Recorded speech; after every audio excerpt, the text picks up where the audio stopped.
যার জন্য বেশি কিছু লাগে না ভাই, বিশ্বাস করেন বেশি কিছু লাগে না।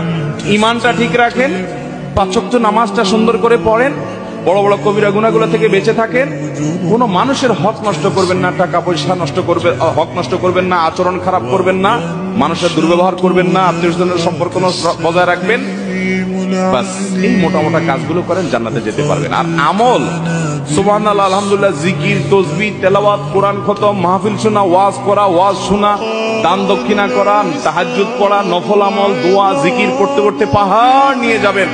মানুষের হক নষ্ট করছেন, এই সমস্ত আমল আপনার থেকে নিয়ে নেওয়া হবে কিয়ামতের দিন। নবী সাল্লাল্লাহু আলাইহি ওয়াসাল্লাম বলেছেন ভিখারি হয়ে যাবেন আপনি, কারণ যে মানুষের হকের জন্য সব দিতে আপনি খালি হাতে জাহান্নামে যেতে হবে।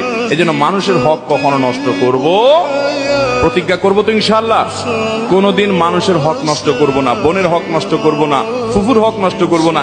আপনার বাপ চাচারা আপনার ফুফুর হক দেয় নাই, এরকম অনেকে আছেন না? নেই, ওই সম্পদ বংশ পরম্পরায় আপনার ভাগে আসছে, কিন্তু আপনি জানেন আপনার ফুফুর হক দেয় নাই। আপনার দাদার সম্পদে আপনার ফুফুর হক ছিল কি ছিল না? আপনার দাদির জমি জমা থাকলে সেখানে আপনার ফুফুদের ভাগ ছিল কি ছিল না? বাপ চাচারা দেয় নাই, বোনদেরকে 2-4 বেলা খাওয়ায়া, 2-4টা শাড়ি টাড়ি কিনে দিয়া, পাম পড়তে দিয়া টিয়া, তো এখন বোন তোমরা নিলে তো এগুলো নেওয়া লাগে, আমরা তো বাবার জন্য অনেক খরচ করেছেন, তোমরা কি বলো?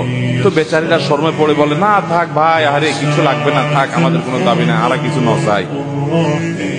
আছে না নাই?